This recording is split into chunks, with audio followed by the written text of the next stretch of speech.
Quels sont les effets bénéfiques du jeûne?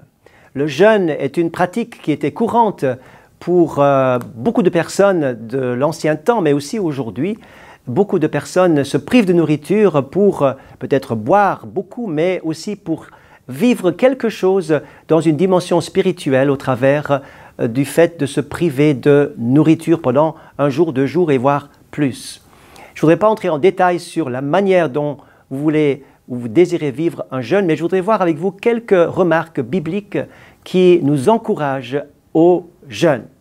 La première chose qu'il faut remarquer, c'est que le jeûne est utile. Le jeûne est utile pour chaque chrétien parce que, tout comme dans l'Ancien Testament, vous voyez Daniel, Esther, Néhémie et d'autres jeûner régulièrement, mais voyez aussi Jésus, ses disciples qui jeûnaient régulièrement dans le but de s'approcher de Dieu. C'est le but de retrouver des priorités, de retrouver la présence de Dieu. On ne jeûne pas seulement pour recevoir une réponse à notre problème, à nos questions, mais on veut simplement chercher Dieu pour Dieu, chercher la face de Dieu. Vous me chercherez et vous me trouverez, dira le prophète Jérémie, si vous me cherchez de tout votre cœur. Si vous me cherchez de tout votre cœur. Et chercher Dieu de tout son cœur, justement, c'est le jeûne aussi. C'est que je mets tout en œuvre, je me prive de quelque chose de légitime pour justement chercher la face de Dieu. Lorsque Jésus a appelé ses disciples, eh bien, la parole nous dit qu'il les a d'abord appelés pour être avec lui, ensuite pour faire des choses, pour les envoyer. Mais d'abord, c'est pour être avec lui et revenir dans un temps de jeûne à ses priorités pour être avec lui, pour être imprégné de sa présence, pour être touché par lui, pour le rencontrer, pour prendre plaisir à la présence de Dieu. Eh bien, le jeûne est tout à fait favorable et favorise ce temps de qualité avec le Seigneur. Vous ne perdrez jamais votre temps en passant plus de temps avec Dieu. Ce n'est pas du temps perdu, c'est du temps racheté, c'est du temps gagné.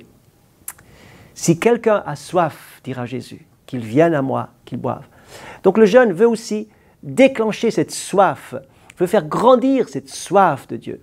Si quelque chose s'est éteint dans votre vie, si vous avez perdu quelque chose, votre flamme, votre désir, votre motivation, eh bien un temps de jeûne s'impose parce qu'il faut retrouver ces choses que l'on ne trouve pas comme ça dans la vie courante, mais il faut se mettre à part pour retrouver ce qui a été perdu. Un autre élément dans le jeûne et qui est très, très fortement souligné dans la Bible, c'est que avant tout, il ne s'agit pas de se priver de nourriture pour montrer à Dieu qu'on se prive de quelque chose et qu'à cause de cela, Dieu doit forcément me répondre. Mais la Bible souligne autre chose. Elle dit que nous n'avons pas besoin forcément de nous priver de quelque chose comme la nourriture, mais il faut s'humilier. La Bible souligne dans les commandements qu'il faut humilier sa vie, son être, son âme. Et il est dit par exemple explicitement que cet acte doit être volontaire et personnel. Psaume 35, verset 13, « J'humiliais mon âme par le jeûne ». Ou encore dans Lévitique 23, au sujet du Yom Kippour, du grand jeûne, du grand jour des expiations. C'est un jour où vous humilierez vos âmes, un jour où vous allez humilier votre âme. Et puis la promesse de 1 Pierre nous dit, seulement à plusieurs reprises, il est dit que Dieu fait grâce aux humbles, mais il résiste aux orgueilleux. En effet, nous avons tous, à un moment donné ou à un autre, à faire face à notre suffisance, notre propre justice, notre orgueil, notre dureté de cœur. Toutes ces choses doivent être confrontées et un temps de jeûne permet de résoudre ces choses et de mettre ces choses sous nos pieds afin que, humiliés, en s'humiliant soi-même, nous puissions retrouver la dimension de la grâce de Dieu, la dimension de la grâce de Dieu.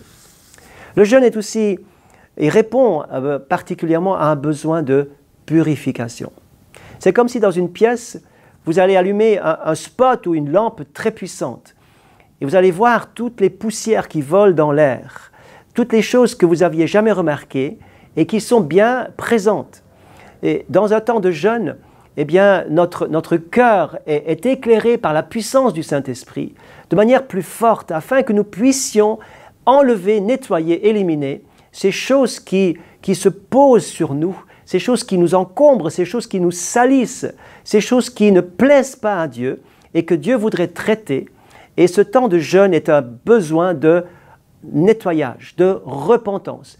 Et cela conduit à la repentance et à la sanctification, afin que nous puissions plaire à Dieu dans ce sens exactement comme dit la parole. Alors, le temps de jeûne est un non à la superficialité, un non à l'indifférence, un non à tout manque d'amour, de compassion, etc. pour se nettoyer de ces choses et retrouver les vraies valeurs, retrouver le vrai goût de la vie telle que Dieu l'a voulu pour chacun d'entre nous au départ. Le jeûne est aussi là parce que nous avons un besoin de victoire. Je me souviens de manière très précise d'une semaine que nous avions vécue pour jeûner à plusieurs, à toute une équipe, d'ailleurs dans une grande rencontre, où un homme était venu avec nous et au 3-4e jour de ce temps de jeûne, il a littéralement explosé. Il a demandé vite qu'on vienne le secourir parce que quelque chose qui était au fond de lui est sorti dans une grande détresse et dans un grand cri, dans des pleurs, etc. Et cet homme a été délivré d'une passion secrète qu'il avait gardée pendant des années. Et même sa femme qui se demandait « Mais qu'est-ce qu'il a, mon mari? Je ne sais pas ce qui se passe. » Elle ne pouvait pas savoir et ne se doutait de rien. Mais elle savait, elle sentait que quelque chose n'allait pas. Cet homme avait tellement honte de cette pratique, de cette addiction qui était dans sa vie, que c'est dans ce temps de jeûne qu'il a été délivré. Parce que en affaiblissant la chair, eh bien, l'esprit pouvait libérer cet homme. Écoutez cette parole dans Ésaïe chapitre 58, verset 6, où il est dit « Voici le jeûne auquel je prends plaisir. Détache les chaînes de la méchanceté. Dénoue les liens de la servitude. Renvoie libre les opprimés et que l'on rompe toute espèce de joug. » Le temps de jeûne est un temps de délivrance.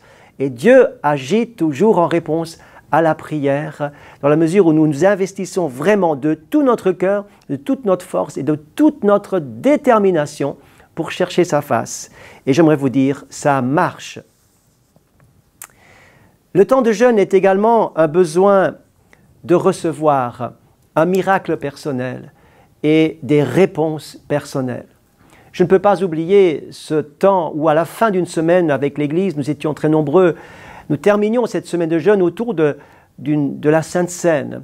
Et dans ce moment, il y a eu un temps de silence et là, j'entends vraiment la voix de Dieu qui me dit « Maintenant, tu peux demander et je te répondrai. » Et là, j'ai demandé une chose difficile, une chose qui était importante, mais difficile humainement parlant. Et Dieu a répondu à ma prière. C'est le temps des réponses personnelles. C'est le temps de l'intervention miraculeuse du Seigneur pour notre vie. Vous avez besoin d'un miracle. Dieu est le Dieu des miracles. Certaines choses se dénouent uniquement par le jeûne et la prière. Jésus disait que cette sorte de démon ne sort que par le jeûne et la prière. Il y a des miracles qui sont là au programme pour vous. Venez les prendre. Dieu interviendra aussi dans le temps des jeûnes et prières.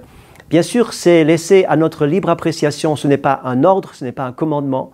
C'est quelque chose que les premiers disciples vivaient, que Israël vivait, que nous avons besoin de retrouver, de vivre nous-mêmes, afin d'être au bénéfice de toutes ces choses extraordinaires que Dieu a en prévision pour vous. Je vous encourage vivement à le vivre, à faire votre expérience personnelle. Si vous voulez nous répondre, nous écrire ou nous téléphoner, eh bien, vous êtes les bienvenus pour partager votre expérience. Bon courage, que Dieu vous bénisse.